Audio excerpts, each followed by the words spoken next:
बिस्मिल्लाहिर्रहमानिर्रहीम। हमने नोज को स्टार्ट करने लगे हैं। नोज में सबसे पहले जो चैप्टर है that is anatomy of nose. Anatomy of nose का पता होना बहुत ज़रूरी है, क्योंकि अगर आपको एनोटमी की समझ आएगी फिर ये आगे बहुत सारी डिजीज़ हैं उनकी आपको फिर ही समझ आएगी और कोई कॉन्सेप्ट बनेगा। ठीक है, तो एनोटमी में पहले एक्सटर्नल नोज की बात कर लेते हैं। एक्सटर्नल नोज को समझने के लिए आपने ये फिगर देखनी है, फिगर 23.2। इसमें क्या होता है कि आपको नजर आ रहा है कि एक्सटर्नल नोज का जो अपर पार्ट है ना, अपर 1/3, वो बोनी पार्ट है, और जो लोअर पार्ट है इसका या जो इंटीरियर पार्ट है वो कार्टिलेजिनस पार्ट है। अब बोनी पार्ट में तो सिंपली नेजल बोन होती है। कार्टिलेजिनस पार्ट में क्या होता है कि सबसे ऊपर यहाँ पर ना जो डोर्सम है, जो डोर्सम ऑफ द नोज है ना, ये सेप्टल कार्टिलेज बना रहा होता है। अब सेप्टल कार्टिलेज के नाम से पता चल रहा है बेसिकली कार्टिलेज हमारे नेजल सेप्टम का है, लेकिन इसका कुछ पार्ट यहाँ पर भी ऊपर आया होता है, क्योंकि ये क्वाड्रेंगुलर सा कार्टिलेज है, तो इसका कुछ पार्ट यहाँ पे आया होता है डोर्सम ऑफ द नोज पे। तो यहाँ पर फिर इसका जो पार्ट होता है ना, उसको आपने याद रखना है कि उसका नाम सेप्टल कार्टिलेज है। ठीक है, तो है ये नेजल सेप्टम का कार्टिलेज। उसके बाद अगर एक्सटर्नल नोज की बात करें तो इसमें जो मेन कार्टिलेज होते हैं वो एक तो लैटरल कार्टिलेज होता है, दूसरा एलर कार्टिलेज होता है, फिर कुछ लेसर एलर कार्टिलेज होते हैं। अब लैटरल कार्टिलेज को अपर लैटरल कार्टिलेज भी कहते हैं, एलर कार्टिलेज को लोअर लैटरल कार्टिलेज भी कहते हैं। तो लैटरल कार्टिलेज ना फौरन, ये देखिए जैसे सेप्टल कार्टिलेज खत्म हो रहा है तो फौरन वहां से लैटरल कार्टिलेज स्टार्ट होता है और नीचे आता है। ठीक है, और जो एलर कार्टिलेज है ये एल ऑफ द नोज बना रहा है। यहाँ पर भी आपको नजर आ रहा है एलर कार्टिलेज इस तरह से होता है, एक उसका लेटरल क्रस होता है लेटरल साइड पे, एक उसका मीडियल क्रस होता है। तो एलर कार्टिलेज जो है ये एल ऑफ नोज बनाता है, इसलिए इसको एलर कार्टिलेज कहते हैं। उसके बाद नीचे जो है वो कुछ लेसर एलर कार्टिलेज होते हैं, ये मोर देन वन होते हैं और ये आपस में अटैच्ड होते हैं। तो इस तरह से आपने याद रखने हैं कि चार कार्टिलेज मैंने बताया, एक सेप्टल कार्टिलेज, फिर लेटरल कार्टिलेज जिसको अपर लेटरल कार्टिलेज भी कहते हैं, फिर एलर कार्टिलेज और फिर लेसर एलर कार्टिलेज। ये जो लैटरल कार्टिलेज है ना, ये अब आपको नजर आ रहा है कि सेप्टल कार्टिलेज के साथ अटैच है, तो वो वाला पॉइंट जहां पर लैटरल कार्टिलेज सेप्टल कार्टिलेज के साथ अटैच होता है उसको internal valve of the nose भी कहते हैं। ठीक है, ऐसा क्यों? क्योंकि यहाँ पर जो है ना वो नोज सबसे नैरोस्ट का डायमीटर, नैरोस्ट डायमीटर होता है नेजल कैविटी का इस पॉइंट पर। ठीक हो गया। अब इसको हम यहाँ से देख लेते हैं। तो मैंने बताया कि अपर 1/3 जो है वो बोनी पार्ट होता है और जो लोअर पार्ट है वो कार्टिलेजिनस पार्ट होता है एक्सटर्नल नोज का। जो बोनी पार्ट है उसमें सिंपली आपको यही पता होना चाहिए कि नेजल बोन्स होती हैं। ठीक है, दो नेजल बोन्स होती हैं जो मिड लाइन में मिल रही होती हैं। उसके बाद आप आ जाए कार्टिलेजिनस पार्ट में। कार्टिलेजिनस पार्ट में सबसे पहले आपको अपर लेटरल कार्टिलेज नजर आ रहा था, उसके बाद एक एलर कार्टिलेज नजर आ रहा था जिसके हमने देखे थे लेटरल क्रस भी थे, मीडियल क्रस भी थे। फिर आपको कुछ लेसर एलर कार्टिलेज नजर आ रहे थे और एक आपको सेप्टल कार्टिलेज नजर आ रहा था जो कि बेसिकली नेजल सेप्टम का कार्टिलेज है, लेकिन उसका थोड़ा बहुत पार्ट हमें एक्सटर्नल नोज में भी नजर आता है, डोर्सम ऑफ द नोज बनाता है। ठीक है, अपर लेटरल कार्टिलेज की बात करें तो ये नेजल बोन से स्टार्ट होता है, एलर कार्टिलेज तक ये आता है, और इसका जो इंट्रानेजली इसका जो पार्ट होता है उसको नेजल वाल्व कहते हैं। जो मैंने आपको बताया ना, इसका वो वाला पार्ट जो सेप्टम के साथ अटैच होता है, नेजल सेप्टम के साथ, वहां पर क्योंकि डायमीटर बहुत नैरो हो जाता है तो उसको नेजल वाल्व भी कहते हैं। ठीक है, तो बेसिकली आपको सिर्फ इनके नाम भी आए ना तो वो भी इनफ है। बाकी अगर हम बात करें तो और इस चैप्टर में क्या करने वाला है वो है nasal cavity proper. Nasal cavity proper में अब आपके पास लेटरल नेजल वॉल आती है और मीडियल सेप्टम आता है। जो लेटरल नेजल वॉल है ना, इसमें फर्दर मिएटस होते हैं, टर्बिनेट्स होते हैं, जिनका हमें पता होना चाहिए। उसके लिए ये वाली डायग्राम आपने देख लेनी है। इसमें अब आपको दिखाया गया कि सबसे ऊपर ये वाला जो है ये सुपीरियर टर्बिनेट है, दरम्यान में मिडिल टर्बिनेट है और फिर नीचे इंफीरियर टर्बिनेट है।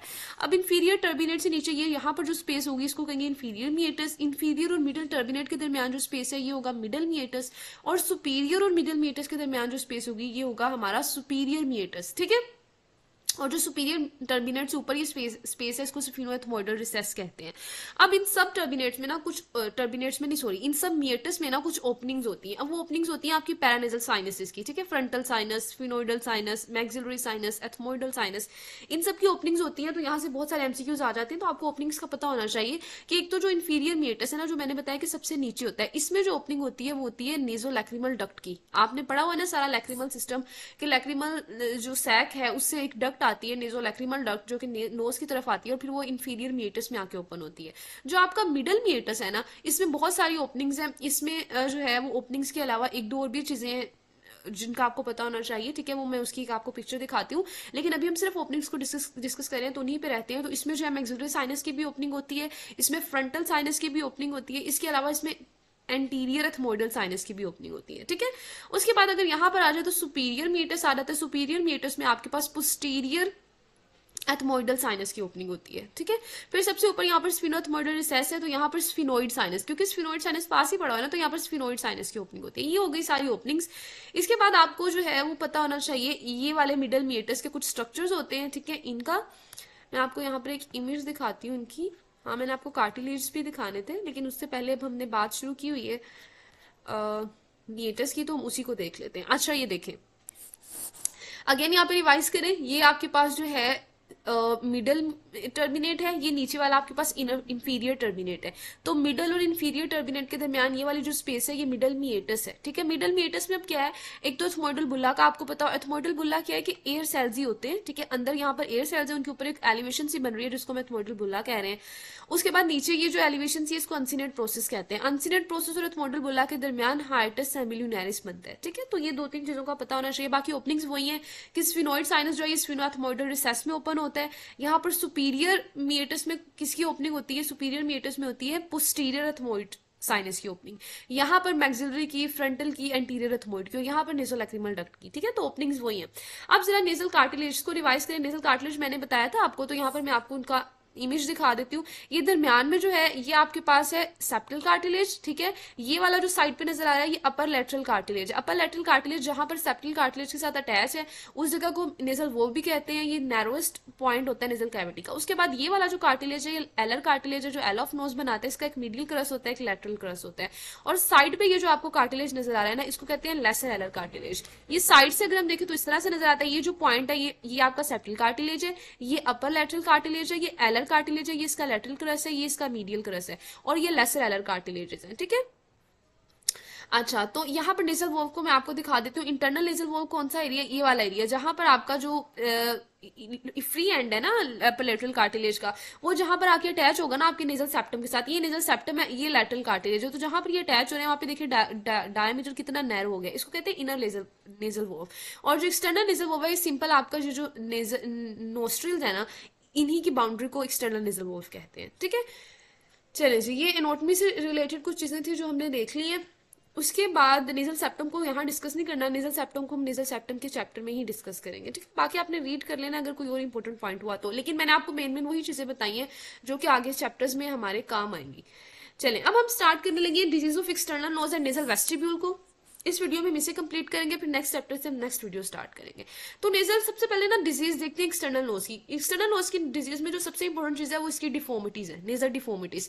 नेजल डिफॉर्मिटीज में सबसे पहले आ जाता है सैडल नोज। तो सैडल नोज क्या होता है कि अगर डिप्रेस हो जाए, हमने अभी जो पूरा नेजल डोर्सम देखा, हमने नेजल डोर्सम देखा कि जो पोस्टीरियर पार्ट था वो बोनी था, जो इंटीरियर पार्ट था वो कार्टिलेजिनस था, सेप्टल कार्टिलेज था, एलर कार्टिलेज था, लेटरल कार्टिलेज थे। तो ये सारा जो फ्रेमवर्क है, अगर ये डिप्रेस हो जाए तो उसको क्या कहते हैं, उसको सैडल नोज कहते हैं। अब आप खुद सोचें कि इसकी कई रीजन हो सकती है ना ये डिप्रेशन होने की। एक रीजन ये हो सकती है कि नेजल ट्रोमा, कोई हीट पहुंची है, कोई ब्लो था, नेजल ट्रोमा था, जिसकी वजह से डिप्रेस हो गया आपका जो नेजल डोर्सम है, वो डिप्रेस हो गई है। मोस्ट कॉमन इसका कॉज यही होता है।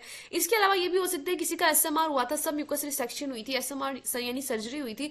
उस सर्जरी में क्या हुआ कि जो सेप्टम था, नेजल सेप्टम, उसको एक्सेसिव रिमूव कर दिया गया, उसकी वजह से भी डिप्रेशन हो सकती है। या ये भी हो सकता है कि सेप्टल कार्टिलेज की वैसी डिस्ट्रक्शन होगी। क्यों डिस्ट्रक्शन होगी, कोई अंदर हीमाटोमा बना हुआ था, कोई अंदर एब्सिस बनी हुई थी नोज में, जिसको आगे हमने पढ़ना भी है, इनकी वजह से सेप्टल कार्टिलेज की डिस्ट्रक्शन होगी। ठीक है, इसके अलावा सेप्टल कार्टिलेज की डिस्ट्रक्शन सिर्फ हीमाटोमा या एब्सिस की वजह से नहीं हो सकती, बल्कि लेप्रोसी, ट्यूबरकुलोसिस, सिफिलिस, ये सारी ग्रेनुलोमैटिस डिजीज है, इनकी वजह से भी सेप्टल कार्टिलेज की डिस्ट्रक्शन हो सकती है। ठीक है, तो किसी भी इनमें से रीजन की वजह से ये सारी एटियोलॉजी है सैडल नोज की। सैडल नोज होता है क्या, डिप्रेस्ड नेजल डोर्सम। अब इसको हम ट्रीट कैसे करते हैं, इसको ट्रीट करना होता है ऑगमेंटेशन रिनोप्लास्टी से, यानी हमें कुछ खुद अंदर चीज डालनी पड़ेगी, ऑगमेंटेशन करनी पड़ेगी, रिनोप्लास्टी। अब इसमें क्या करेंगे, अगर तो सिर्फ कार्टिलेज पार्ट की डिप्रेशन हुआ, हमने देखा था ना कि डोर्सम में कार्टिलेज पार्ट भी था, बोनी भी था, अगर तो सिर्फ कार्टिलेजिनस पार्ट की डिप्रेशन हुई है तो हम कार्टिलेज को नेजल सेप्टम से भी ले सकते हैं, हम कार्टिलेज को ओरिकल से भी ले सकते हैं। ठीक है, नेजल सेप्टम से भी ले सकते हैं ताकि डोर्सम ऑफ द नोज ठीक हो जाए, हम ओरिकल से भी ले सकते हैं और कार्टिलेज वहां पे पुट कर सकते हैं, ऐड कर सकते हैं, ऑगमेंटेशन रिनोप्लास्टी कर सकते हैं। लेकिन अगर ये जो डिफॉर्मिटी है, ये जो डिप्रेशन हुआ है, इसमें कार्टिलेज भी इन्वॉल्व है, बोन भी इन्वॉल्व है, तो फिर हमने बोन कहां से लेनी है, हमने बोन लेनी होती है इलियक क्रस्ट से। तो ये आपका एमसीक्यू पॉइंट है कि अगर आपको ऑगमेंटेशन रिनोप्लास्टी करनी है सैडल नोज के लिए और आपको बोन की जरूरत है, तो आप बोन कहां से लेते हो, आप इलियक क्रस्ट से लेते हो। ठीक है, चलें आगे। आपके पास जो चीज करने वाली है वो क्रूक्ड नोज है या डेविएटेड नोज है। इसमें क्या होता है, क्रूक्ड नोज में कि जो मिड लाइन है या डोर्सम ऑफ द नोज की ना, वो कर्व्ड हो जाती है, कर्विंग हो जाती है उसकी। ठीक है, अच्छा, अब मिड लाइन की कर्विंग हो जाएगी सी शेप हो जाएगी या एस शेप। देखिए नॉर्मली इस तरह से होगा ना, आपको डोर्सम ऑफ द नोज ऐसे नजर आ रहा होगा, लेकिन अगर ऊपर से अगर आप देखेंगे, लेकिन अगर वो कुछ ऐसा हो गया, ठीक है, उसकी कर्विंग हो गई है या वो एस शेप हो गया, इस तरह से हो गया, अब ये क्यों इस तरह से होगा, डोर्सम इस तरह से डेविएट क्यों कर रही है? मोस्ट कॉमन इसकी रीजन जो है ना वो ट्रोमा है, ठीक है, ट्रोमैटिक होती है ये, कोई ट्रोमा मिला है नोज को जिसकी वजह से उसकी कर्विंग हो गई है। इसको अब हमने कैसे ट्रीट करना होता है, इसके लिए भी हमें जो ट्रीटमेंट के लिए ऑब्वियसली हमें रिनोप्लास्टी ही करनी पड़ेगी। रिनोप्लास्टी में क्या करेंगे, जो डेविएटेड पार्ट है नोज का उसको ठीक कर देंगे, ठीक है, उसको रिपोजिशन कर देंगे, उसको ठीक कर देंगे। अब आ जाए ट्यूमर की तरफ। ट्यूमर में कुछ कंजेनिटल ट्यूमर है, कंजेनिटल ट्यूमर में सिस्ट आ जाते हैं, डर्मोइड सिस्ट। अब डर्मोइड सिस्ट अगर तो सिंपल डर्मोइड है ना, वो तो फिर सिंपली स्वेलिंग सी होगी जो अंडर द स्किन पड़ी होगी, इसमें तो कुछ ऐसी मुश्किल चीज नहीं है। लेकिन जो आपके पास है ना दूसरी डर्मोइड जिसमें साइनस बनता है, एक हो गई सिंपल डर्मोइड और एक है डर्मोइड विद साइनस। तो जो डर्मोइड विद साइनस है ना, वो आपने इस फिगर से समझना है। अब देखें, ये जो ए वाली है ये तो सिंपल डर्मोइड थी ना, मैंने कहा सिंपल डर्मोइड में तो स्वेलिंग होती है, अंडर द स्किन आपको डर्मोइड पड़ा मिल रहा होता है, कंजेनिटल ये बनता है, डर्मोइड ना कंजेनिटल ही बनते हैं। लेकिन अगर डर्मोइड विद साइनस है ना, तो उसमें ये लंबा सा आपको रास्ता नजर आ रहा है, इसको कहते हैं साइनस। इसकी एक ओपनिंग होगी जो स्किन पे मौजूद होगी, ये देखें साइनस की ओपनिंग स्किन पे मौजूद होगी, और डर्मोइड खुद कहां पर होगी, या तो वो ये हो सकता है कि नेजल सेप्टम के फ्रंट पे पड़ी हो, एंटीरियर टू नेजल सेप्टम पड़ी हो, या ये भी हो सकता है इवन कि वो आपकी ब्रेन तक पहुंच जाए, इंट्राक्रेनियल मौजूद हो। इंट्राक्रेनियल चली जाए, इसलिए चली जाए क्योंकि क्रेनियम जो थी, जो स्कल बोन थी, उसमें कोई डिफेक्ट था, बोनी डिफेक्ट था, वहां से वो ऊपर चली गई है। अब आपको पता है क्रिब्रिफॉर्म प्लेट जो हमारी नोज की रूफ होती है वो कितनी थिन होती है, क्रिब्रिफॉर्म प्लेट, तो उसमें से कोई गुजर कर जो है वो डर्मोइड ऊपर चली गई है। अब डर्मोइड प्रेजेंट है इंट्राक्रेनियली, और ये जो ओपनिंग है साइनस की ये प्रेजेंट है नोज की स्किन पर, ठीक है, तो ये डर्मोइड विद साइनस होती है, और इसमें अगर इन्फेक्शन हो जाए तो मेनिंजाइटिस हो सकता है। अब जब हमने इस डर्मोइड को ट्रीट करना है जिसमें साइनस भी है, तो उसके लिए हमें न्यूरोसर्जन के साथ भी कंसल्ट करना पड़ेगा, तो ईएनटी स्पेशलिस्ट और न्यूरोसर्जन दोनों मिलकर फिर इसको ट्रीट करते हैं, ठीक है। तो ये डर्मोइड विद साइनस हमने देख लिया। उसके बाद कंजेनिटल ट्यूमर जो दूसरा है वो इंसेफ्लोसील या मेनिंजियो इंसेफ्लोसील भी इसको कहते हैं। इसमें क्या होता है कि अगर हर्निएशन हो जाए, अगर ब्रेन के टिश्यू की हर्निएशन हो जाए मेनिंजिस के साथ ही, अब ये हर्निएशन क्यों हो रही है, क्योंकि बोनी डिफेक्ट प्रेजेंट था, कंजेनिटली वो डिफेक्ट प्रेजेंट था, वहां से ब्रेन का टिश्यू हर्निएट कर गया। अब यहाँ पर ना दो तीन इसके फीचर्स याद करने होते हैं जो बहुत इंपॉर्टेंट है। सबसे पहले तो ये पल्सेटाइल होती है, ये जो मेनिंजियोएंसेफ्लोसील होती है पल्सेटाइल होती है, सबक्यूटेनियस यानी अंडर द स्किन होती है। इसके अलावा ये कफ रिफ्लेक्स भी शो करती है। कफ इंपल्स का क्या मतलब है कि अगर खांसी करेगा ना, हम उसको कहेंगे आप खांसी करें, जब खांसी करेंगे तो ये हर्निएट होगा, हमें नजर आएगा वहां पर, ठीक है। तो कफ इंपल्स भी शो करती है। इसके अलावा ये रिड्यूसिबल भी होती है, यानी इसको वापस अंदर हम उस जिस डिफेक्ट से बाहर आई है, अगर हम हाथ से थोड़ा कंप्रेस करें तो ये अपने उस डिफेक्ट से ये वापस अंदर भी जा सकती है। तो रिड्यूसिबल होती है, कफ इंपल्स शो करती है, पल्सेटाइल होती है, ठीक है। ये दो तीन चीजें याद रखनी है मेनिंजियोएंसेफ्लोसील की, यानी हर्निएशन ऑफ ब्रेन टिश्यू।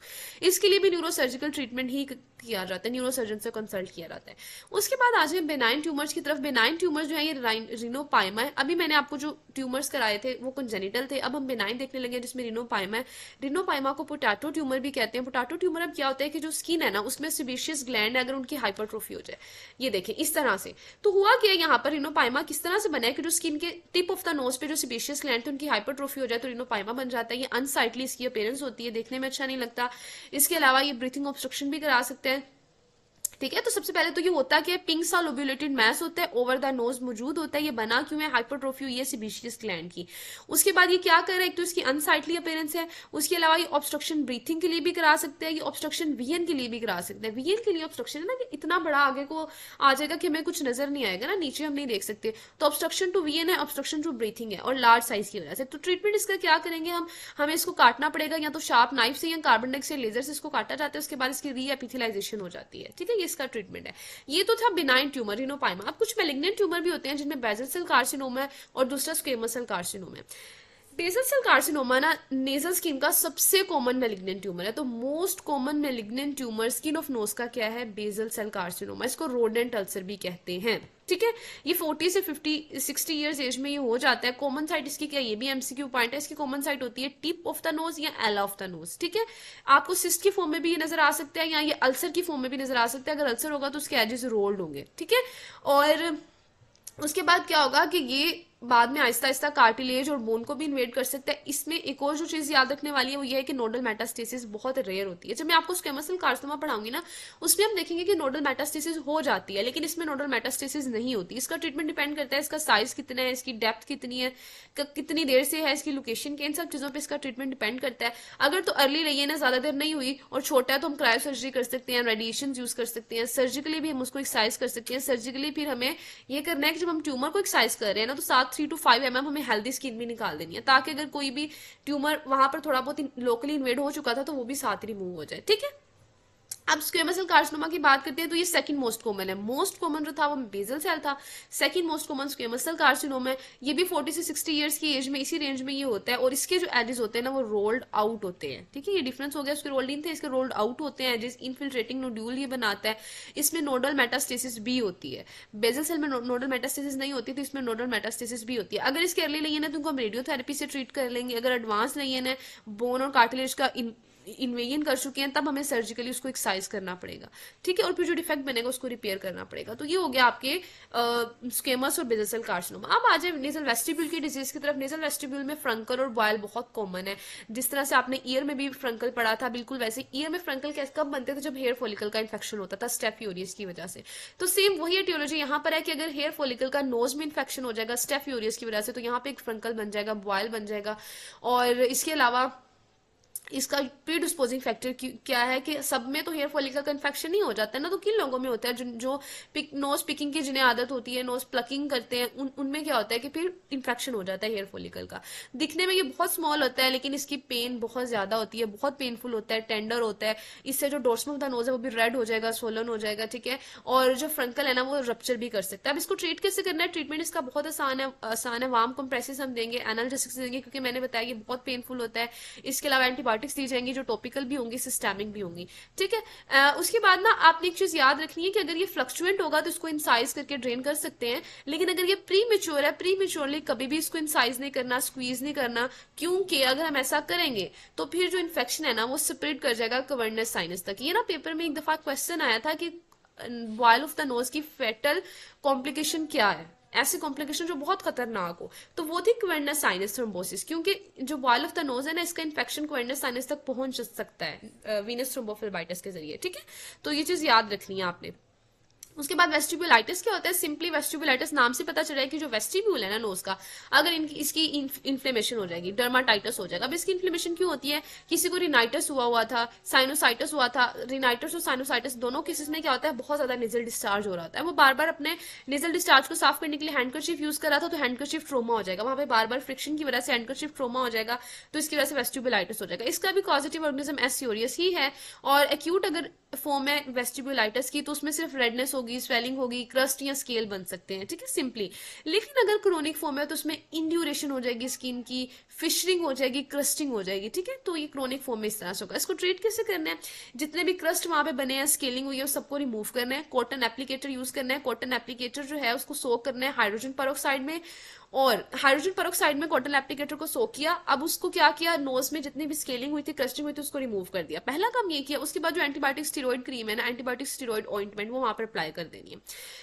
उसके बाद क्या करना है, ये जो हमने ट्रीटमेंट है उसको ज्यादा देर तक यूज करना होता है। ठीक है, उसको छोड़ नहीं देना, क्योंकि ये रिलैप्स कर सकता है। ये हो सकता है आपने ट्रीटमेंट छोड़ दिया, एंटीबायोटिक अप्लाई करनी छोड़ दी, तो ये दोबारा से हो गया, सही हो गया। उसके बाद यहाँ पर जो है हमारा चैप्टर हो जाता है खत्म। अब नेक्स्ट चैप्टर जो है वो nasal septum and its disease आ जाती है। तो नेजल सेप्टम की ना मैंने नोट में आपको वहां पर नहीं पढ़ाई थी, वहां पर सिर्फ हमने एक्सटर्नल नोज की नोट में देखी थी, बिकॉज मैंने कहा था नेजल सेप्टम की हम नेजल सेप्टम वाले चैप्टर में जाके देखेंगे। जो नेजल सेप्टम है ना, इसके होते हैं 3 पार्ट। सबसे एंटीरियर जो इसका पार्ट होता है ना वो क्लोम्युलर होता है, ये सिर्फ फिब्रोफैटी टिश्यू इसमें होता है। और उसका जो क्लोम्युलर के बाद वाला पार्ट होता है वो मेम्ब्रेनस होता है, उसमें सिर्फ थिन सी मेम्ब्रेन होती है। लेकिन जो असल सेप्टम है ना, जो सेप्टम प्रॉपर है, वो मेम्ब्रेनस पार्ट के पीछे शुरू होते हैं। तो ये वाला सेप्टम प्रॉपर है। अब इसमें कुछ बोनी कॉन्ट्रीब्यूशन है और कुछ इसमें कार्टिलेज है। मैंने तब भी बताया था कि सेप्टल कार्टिलेज जो है, जो कि हमें एक्सटर्नल नोज में भी नजर आ रहा था डोर्सम पे, वो मेनली हमारे नेजल सेप्टम का कार्टिलेज है। तो एक ही कार्टिलेज मेनली हमें नजर आ रहा है सेप्टम में, वो सेप्टल कार्टिलेज है। इसके अलावा बोन्स मौजूद होती हैं। ये एथमोइड की परपेंडिकुलर प्लेट होती है। आपने देखा था ना कि जो एथमोइड है वो लेटरल जो हमारी नेजल कैविटी की वॉल थी ना, उसमें वो बना रही थी टर्मिनेट्स। मैंने ये चीज शायद वहां पे नहीं बताई, मैं आपको यहाँ पर बता देती हूँ कि जो आपका सुपीरियर टर्मिनेट होता है, जो आपका मिडल टर्मिनेट होता है, ये एथमोइड बोन के ही पार्ट्स होते हैं, लेकिन जो आपका इंफीरियर टर्मिनेट होता है ये एक सेपरेट बोन होती है। तो एथमोइड जो है वो टर्मिनेट्स भी बना रही होती है, और जो एथमोइड होती है उसकी परपेंडिकुलर जो प्लेट है वो हमारे नेजल सेप्टम का भी एक पार्ट बना रही होती है। तो ये चीजें आपने एथमोइड की याद रखनी है। इसके अलावा वूमर एक बोन है, वो भी कंट्रीब्यूट करती है, ये देखें आपका नेजल सेप्टम बनाने में। तो वूमर और एथमोइड जो है वो पीछे पड़ी हुई है और एंटीरियरली सेप्टल कार्टिलेज पड़ा हुआ है। ये हो गया पूरा नेजल सेप्टम का एनोटमी होगी, इसकी स्ट्रक्चर हो गया। नेजल सेप्टम में आपको लिटल्स एरिया का पता होना चाहिए। लिटल्स एरिया क्या होता है? Vascular area, antero inferior part of nasal septum. Paper में बाजुकत क्वेश्चन आया हुआ है कि लिटल्स एरिया पे नोट लिखे, लिटल्स एरिया का हमें बताएं। तो लिटल एरिया क्या होता है? एंटीरो इंफीरियर जो पार्ट है आपके नेजल सेप्टम का, वहां पर एक वास्कुलर एरिया, यहाँ पे असल में एनास्टोमोसिस बन रहा होता है। एनास्टोमोसिस बन रहा होता है आर्टरीज का। आप कौन कौन सी आर्टरीज है बाजुकत इसके नाम भी पूछ लिया जाता है। स्फिनोपैलेटाइन आर्टरी है, ग्रेटर पैलेटाइन आर्टरी है, एंटीरियर एथमोइडल आर्टरी है, और सुपीरियर लैबियल आर्टरीज है। ये चारों आर्टरीज होती हैं, इनकी वेन्स भी होती हैं, सब मिलकर एनास्टोमोसिस बना रहे होते हैं। इसीलिए कॉमनेस्ट साइड जो एपिस्टेक्सिस की वो लिटल्स एरिया ही है, यानी interior inferior part of nasal septum. अब जो है नेक्स्ट हमने बात करनी है फ्रैक्चर्स ऑफ नेजल सेप्टम की। नेजल सेप्टम का अगर फ्रैक्चर हो जाए, इसमें याद करने वाली जो ना यही दो चीजें हैं, जार्जावी फ्रैक्चर है और चिविलेंट फ्रैक्चर है। जार्जावी फ्रैक्चर जो है ना वो असल में आपके पास एक हॉरिजॉन्टल फ्रैक्चर है, और जो चिविलेंट फ्रैक्चर है ये वर्टिकल फ्रैक्चर है। इसको वी से याद रखें, इसमें वी आ रहा है ना तो ये वर्टिकल फ्रैक्चर। इसकी फिगर पहले देखते हैं। ये जार्जावी फ्रैक्चर है, देखिए ये हॉरिजॉन्टल है। होता क्या कि नेजल स्पाइन के अबव स्टार्ट होगा, नेजल स्पाइन से अबव स्टार्ट होगा और पोस्टीरियरली जाएगा, बैकवर्ड जाएगा, और क्या करेगा? बैकवर्ड जहां पर जंक्शन हो रहा है ना आपके सेप्टल कार्टिलेज का और आपकी वूमर बोन का जंक्शन हो रहा है, उससे थोड़ा सा ऊपर जाके खत्म हो जाएगा। तो दोबारा जरा रिवाइज करेंगे। आपके पास परपेंडिकुलर प्लेट थी एथमोइड की, ये जो थी वूमर बोन थी, और ये जो आगे सारा पार्ट था ये आपका सेप्टल कार्टिलेज था, ठीक है। तो जो जार्जावी फ्रैक्चर वो बैकवर्ड जाता है, हॉरिजॉन्टल फ्रैक्चर होता है। और यूजुअली ना ये तब बनता है जब जो ब्लो आए ना वो फ्रंट से आए। अगर फ्रंट से किसी ने ब्लो किया है तो तब हमारे पास ये वाला फ्रैक्चर होगा। उसके बाद जो चिविलेंट फ्रैक्चर है ये एक वर्टिकल फ्रैक्चर है, नेजल स्पाइन से स्टार्ट होकर अपवर्ड जाता है। वो बैकवर्ड जा रहा था, ये अपवर्ड जाता है, और अपवर्ड जाके क्या करता है कि जहां पे डोर्सम ऑफ द नोज का जंक्शन था ना, डोर्सम ऑफ द नोज में कौन सा जंक्शन था? जहां पे उसका पोस्टीरियर बोनी पार्ट और एंटीरियर जो कार्टिलेजिनस पार्ट था वो आपस में मिल रहे थे, जंक्शन था, वहां पर जाके ये खत्म होता है।